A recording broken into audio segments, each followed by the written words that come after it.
Assalamualaikum warahmatullahi wabarakatuh. Halo teman-teman sekalian, bagaimana kabarnya? Mudah-mudahan selalu dalam lindungan Allah Subhanahu wa taala dan diberikan kelancaran dalam usahanya. Baik, pada kesempatan kali ini kita akan membahas atau belajar bersama-sama mengenai sikap kerja keras dan bertanggung jawab. Sebelum kalian menonton videonya, alangkah baiknya kalian mensubscribe, like, dan komen terlebih dahulu karena mensubscribe, like, dan komen adalah gratis.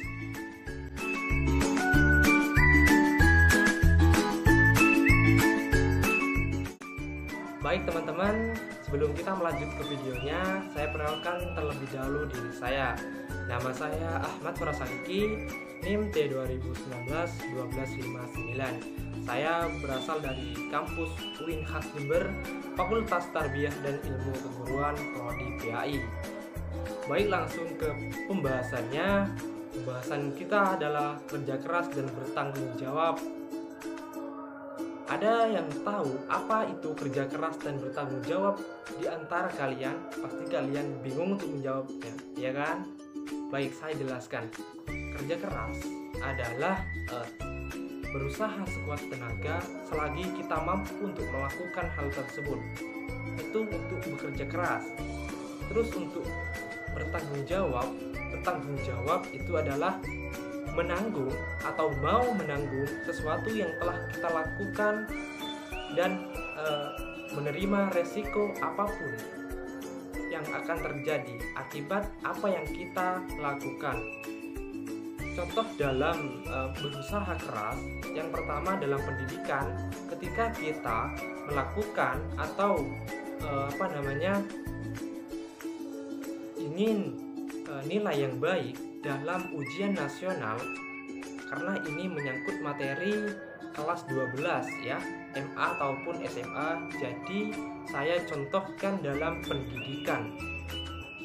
Ketika kita ingin ujian nasional, kita berusaha keras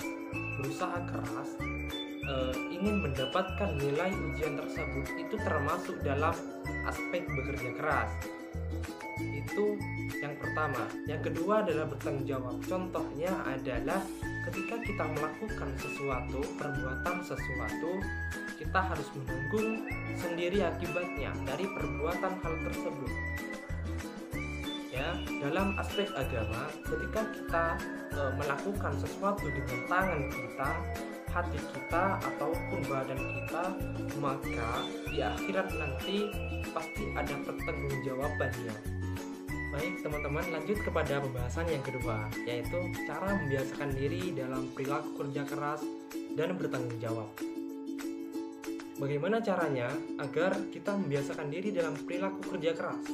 Yang pertama adalah kita niatkan karena Allah Subhanahu wa taala.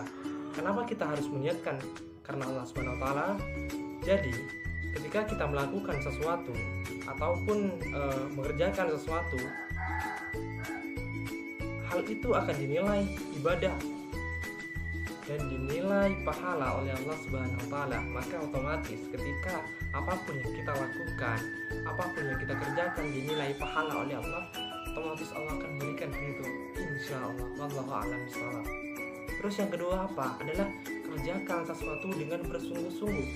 Ya, ini termasuk dalam aspek kerja keras yang yang intinya. Kerja keras bersungguh-sungguh, berusahalah bersungguh-sungguh. Ya, tidak hanya setengah-setengah. Kerjakan apapun yang kamu kerjakan selagi itu halal, baik, ya, kerjakanlah bersungguh-sungguh. Contohnya dalam aspek pendidikan, ketika kalian berusaha untuk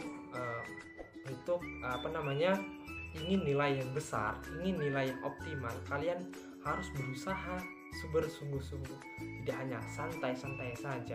Karena kenapa? Karena banyak orang di sana yang ingin mengalahkan Anda, seperti itu. Terus yang kedua apa? Yang kedua adalah bersungguh-sungguh. Itu yang kedua tadi. Terus yang ketiga adalah percaya pada diri kita. Percaya pada diri kita. Saya ingin sukses, maka percaya pada dirimu. Kalau kamu bisa, Kalau orang lain bisa, kenapa kamu tidak bisa? Kita sama-sama kita sama-sama memakan nasi, kita sama-sama berusaha, kita sama-sama berdoa, bertawakal kepada Allah, yaitu kerja keras. Dan satu hal, jangan jadikan beban pekerjaanmu itu menjadikan beban bagi hidupmu. Jangan jadikan pekerjaanmu beban buat hidupmu. Kenapa? Karena banyak orang itu bergonta-ganti pekerjaan, tidak akan lama, cuma sebentar bekerja lalu itu akan berhenti. Kenapa? Karena mereka membebani dirinya dengan pekerjaannya itu dijadikan beban buat dirinya, jadi dia tidak lama dalam pekerjaan itu. Maka buat teman-teman, jangan jadikan beban pekerjaanmu itu menjadikan beban bagi dirimu, ya teman-teman, ya, bisa dipahami. Terus yang keempat adalah jangan menyerah jika menemui sesuatu atau kesulitan. Banyak kesulitan, manusia itu tidak jauh dari yang namanya kesulitan atau ujian dari Tuhan, ya. Maka dari hal itu, ketika kita ada kesulitan, ada ujian, maka intinya adalah sabar, ikhlas, ya. Sabar dan ikhlas, selalu berdoa, minta pada Allah Subhanahu wa taala. Satu hal yang perlu kalian ingat, bahwasannya Allah Subhanahu wa taala tidak akan membebani kaumnya dengan di luar kemampuannya, ya. Pahami kata-kata tersebut. Ketika kalian paham dengan kata tersebut, maka kalian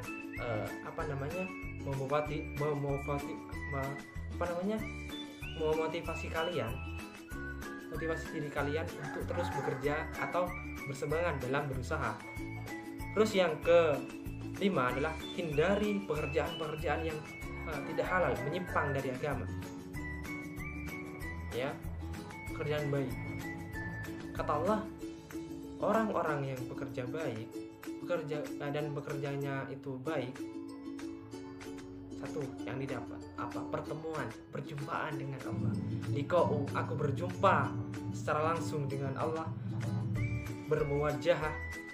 bertatapan langsung dengan wajah Allah. Subhanallah, siapa yang tidak menginginkan hal itu? Pasti kalian atau teman-teman sekalian yang ada di rumah ingin mendapatkan hal itu, ya kan? Pahala, siapa yang tidak mau pahala? Siapa yang tidak mau berjumpa dengan Allah Subhanahu wa taala? Ya. Jika aku bermunajah secara langsung dengan Allah. Apa kata Allah? Aku bukakan wajahku yang indah untukmu. Masya Allah Subhanahu wa taala.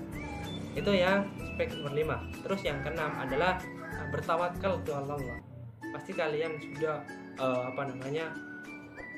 mendengar kalimat ini, tawakal tu Allah. Ketika kalian sudah bekerja keras, berusaha keras, contohnya dalam pendidikan, kalian mau ujian sudah kerja keras, dalam ujian kalian mengerjakan secara detail pun tidak nyontek dan secara benar, ya, kerja keras, berusaha keras, maka dari itu kalian bagaimana caranya untuk menyerahkan diri kepada Allah. Serahkan semuanya, ya Allah, saya serahkan semuanya, apapun hasilnya saya serahkan padamu ya Rob. Maka itu akan terbenam dalam hati kita untuk optimis pada Tuhan, ya. Insya Allah Allah akan memberikan yang terbaik bagi kita. Masya Allah, subhanallah, ya. Jadi satu hal yang paling yang harus kalian tahu adalah kewajiban seseorang itu bukan sukses, ya, tapi kewajiban seseorang itu berusaha. Ada hadisnya, tapi saya lupa dengan bahasa Arabnya. Kewajiban seseorang itu adalah berusaha, bukan kewajiban seseorang itu sukses, ya, kesuksesan. Maka berusahalah dengan sebaik-baik mungkin di jalan Allah, jangan sampai menyimpang. Ketika kita bekerja, jangan sampai pekerjaan itu menjadikan beban buat kita menyimpang dari ajaran Islam. Jangan sampai seperti itu, ya. Saking mulianya pekerjaan, saking mulianya orang-orang yang bekerja keras, ya. Pada hadis Nabi SAW diceritakan bahwasannya seorang sahabat ya bertemu dengan Nabi berpapasan. Lalu Nabi SAW bertanya, "Wahai sahabatku, kenapa tanganmu melepuh ya?" Biasanya orang-orang petani ataupun orang-orang yang kerjanya seperti kuli bangunan itu tangannya melepuh. Iya sahabatku, wahai sahabatku, kenapa tanganmu melepuh? Apa kata Nabi SAW? Apa kata sahabat ini? Kata sahabat, "Ya Rasul, tanganku saya gunakan untuk memenuhi kebutuhan keluargaku." Masya Allah SWT. Apa kata Nabi SAW? Tangan ini tangan yang dicintai oleh Allah Subhanahu Wa Taala. Nabi SAW tidak hanya mengucapkan kalimat hal itu, akan tapi Nabi SAW mencium tangan yang dimana orang itu bekerja keras. Masya Allah, saking mulianya orang bekerja keras. Bayangkan Nabi SAW yang dimana Nabi SAW itu tangannya yang diingin cium oleh orang-orang banyak. Di situ Nabi SAW mencium tangan orang yang bekerja keras, yang dimana tangan itu sudah keras, luka-luka, melepuh. Nabi ini menciumnya. Masya Allah SWT. Saking mulianya orang-orang yang bekerja keras. Jadi teman-teman sekalian, jangan putus asa, selalu semangat dalam belajar, usaha keraslah, maka insya Allah akan berikan jalan bagi kita, suksesan bagi kita. Amin ya rabbal alamin. Terus yang kedua adalah bertanggung jawab. Bagaimana cara kita untuk membiasakan diri dalam bertanggung jawab? Satu adalah mulailah dari hal-hal kecil. Contohnya dalam hal pendidikan.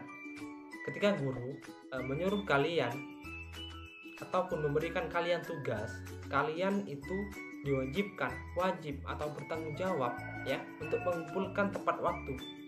Itu dalam aspek tanggung jawab. Itu contoh nomor satu. Nomor dua, contohnya adalah biasanya dalam dalam kelas itu ada mading untuk bersih-bersih, jadwal bersih-bersih kelas. Ketika nama kalian sudah ada di situ, jadi kalian wajib atau bertanggung jawab dalam hal tersebut untuk mengerjakannya. Itu yang nomor satu ya. Mulailah dari hal-hal yang kecil. Terus yang kedua adalah jangan membiasakan diri untuk banyak alasan. Banyak orang-orang tidak mau bertanggung jawab dengan apa yang dilakukannya. Mereka terlalu banyak alasan. Ketika mereka melakukan kesalahan, mereka menuduh temannya, itu kan termasuk alasan. Jadi untuk teman-teman, apapun yang kalian lakukan, ketika kalian melakukan kesalahan, bertanggung jawablah. Lebih enak, mending kita bertanggung jawab di dunia ya, mending kita bertanggung jawab di dunia. Itu kenapa? Karena lebih ringan hukumannya. Kalau ketika kita di akhirat nanti pasti ada pertanggungjawaban juga. Kalau di dunia sudah, berarti di akhirat tidak ada. Masya Allah. Wallahu a'lam bishawab. Terus yang ketiga adalah stop complain. Ini banyak orang sekali yang komplain terhadap tanggung jawabnya. Contohnya dalam aspek pendidikan. Ketika kita ataupun seorang siswa membuang sampah di tempat yang bersih lah, dan seorang guru menegurnya, buanglah nak. Tetapi dia mengkomplain terhadap gurunya, kenapa saya harus membuang itu, kan ada pembersih, ada orang yang membersihkan itu, kenapa saya harus membersihkan? Itu termasuk hal yang tidak boleh dilakukan. Kenapa? Karena yang pertama adalah melawan kepada guru ya, kedua komplain, tiga ya membuang sampah sembarangan. itu yang dalam contoh itu tidak baik sekali. Maka teman-teman bertanggung jawablah dengan kesalahan apapun yang kalian lakukan, bertanggung jawablah ya. Mudah-mudahan pelajaran atau materi pada hari ini yang kita bahas ini mudah-mudahan manfaat, barokah, serta mendapat ridho dari Allah Subhanahu wa taala. Ya. Baik, mungkin teman-teman pada kesempatan kali ini saya akhiri. Semoga bermanfaat dan saya minta maaf sebesar-besarnya jika ada salah kata ataupun perbuatan. Mohon dimaafkan. Wassalamualaikum warahmatullahi wabarakatuh.